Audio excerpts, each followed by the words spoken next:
नमस्ते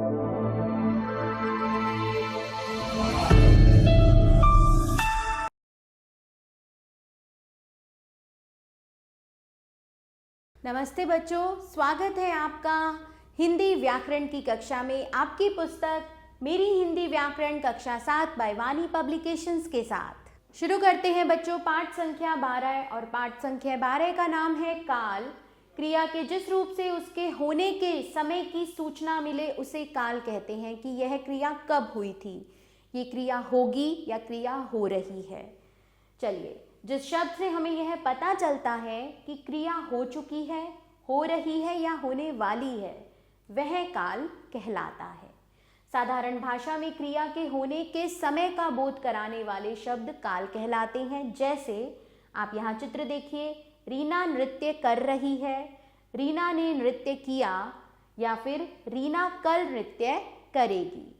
उपर्युक्त वाक्यों में नृत्य कर रही है, नृत्य किया तथा नृत्य करेगी क्रियापदों से कार्य के होने के समय का पता चलता है। क्रिया के संपन्न होने के समय को काल कहते हैं।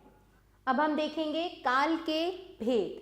तो काल के मुख्यतः 3 भेद होते हैं: वर्तमान काल, भूतकाल और भविष्यत काल।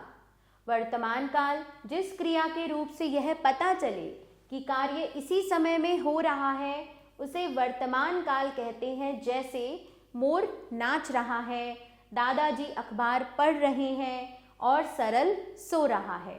इन वाक्यों में नाच रहा है, पढ़ रहे हैं तथा सो रहा है क्रियाओं से पता चलता है कि कार्य इसी समय में हो रहा है, अतः ये वर्तमान काल की क्रियाएं हैं।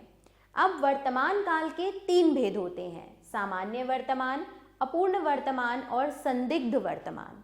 सामान्य वर्तमान, क्रिया के जिस रूप से उसके सामान्य रूप में वर्तमान काल में होने का पता चले उसे सामान्य वर्तमान काल कहते हैं। जैसे माता स्वेटर बुनती है और आकाश कविता लिखता है।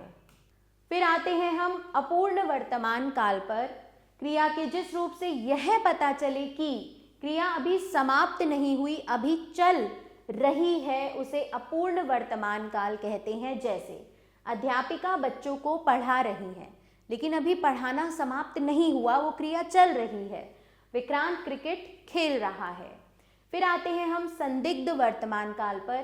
क्रिया के जिस रूप से वर्तमान में क्रिया के होने का संदेह हो, उसे संदिग्ध वर्तमान काल कहते हैं। जैसे कुत्ता भौंक रहा है, नेताजी भाषण दे रहे होंगे।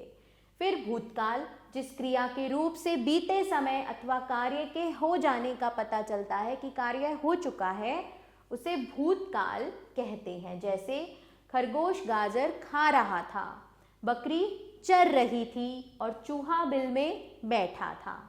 इन वाक्यों में खा रहा था, चर रही थी व बैठा था क्रियाओं से पता चलता है कि कार्य हो चुका है, अतः ये भूतकाल की क्रियाएं हैं।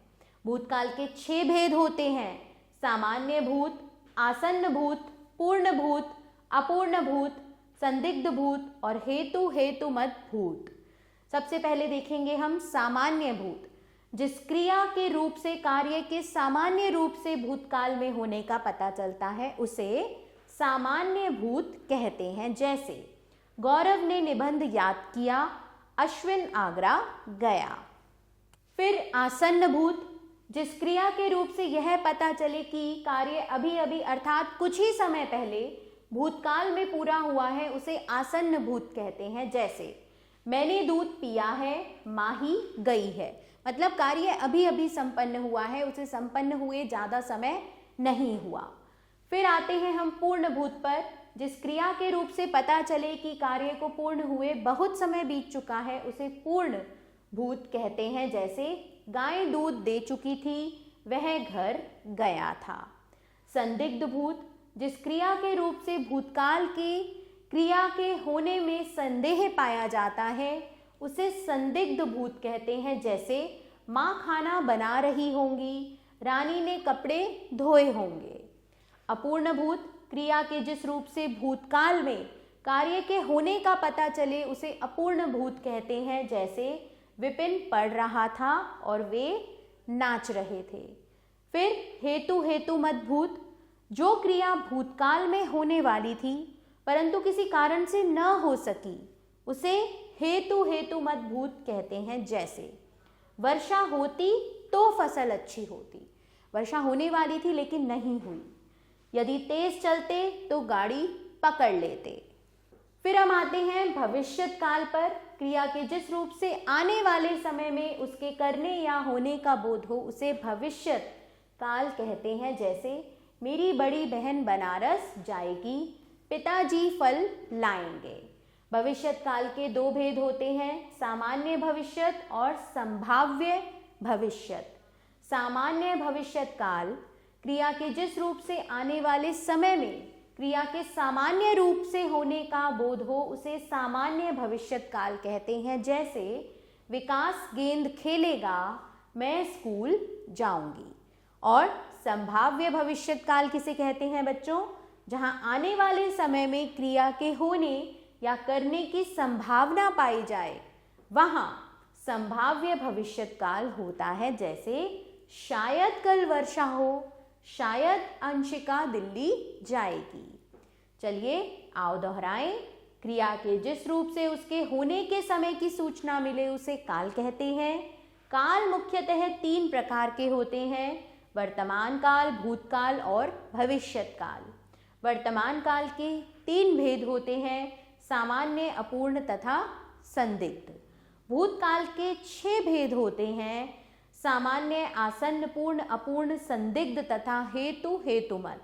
और भविष्यत काल के 2 भेद होते हैं, सामान्य तथा संभाव्य। आओ अभ्यास करें। सही विकल्प पर सही का निशान लगाइए। क्रिया के संपन्न होने के समय को कहते हैं काल। काल मुख्यतः कितने प्रकार के होते हैं? 3 प्रकार के। और जिस क्रिया के रूप से कार्य के सामान्य रूप में भूतकाल में होने का पता चलता है उसे कहते हैं सामान्य भूत। और भविष्यत काल के भेद होते हैं 2। रिक्त स्थानों की पूर्ति कीजिए। काल मुख्यतः 3 प्रकार के होते हैं।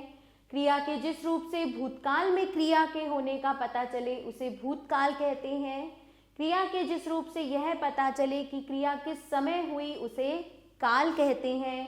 और भविष्यत काल के 2 भेद होते हैं। वर्तमान काल के 3 भेद होते हैं, सामान्य, अपूर्ण तथा संदिग्ध। निम्नलिखित प्रश्नों के उत्तर दीजिए।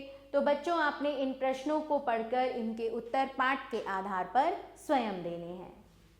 फिर आता है बच्चों आपके लिए क्रियात्मक कार्य। निम्नलिखित वाक्य को भविष्यत काल के दोनों रूपों में लिखिए। आकाश पढ़, तो सामान्य कैसे लिखेंगे? आकाश पढ़ेगा, या फिर शायद आकाश कल पढ़ेगा। तो इस तरह से आप इसे लिखेंगे। निम्नलिखित वाक्य को वर्तमान काल के सभी रूपों में लिखिए। तो अनन्या पाठ पढ़, सामान्य वर्तमान काल अनन्या पाठ पढ़ती है। अपूर्ण वर्तमान काल में लिखेंगे अनन्या पाठ पढ़ रही है। और संदिग्ध वर्तमान काल अनन्या पाठ पढ़ रही होगी। तो इसी प्रकार से निम्नलिखित वाक्यों की क्रियाएं भूतकाल के किस उपभेद का बोध करा रही हैं लिखिए। तो ये आप स्वयं करें। और निम्नलिखित धातुओं के वर्तमान काल, भूतकाल और भविष्यत काल के पुल्लिंग एक वचन के क्रिया रूप लिखिए। तो आपको यहाँ पर एक उदाहरण दिया हुआ है, उसी प्रकार से आपने ये सब करने हैं। इसी के साथ बच्चों यहाँ हमारा यह पाठ समाप्त होता है। मैं आशा करती हूँ कि आपको यह अच्छे से समझ में आ गया होगा। आभार बच्चों, मिलते हैं नए पाठ के साथ।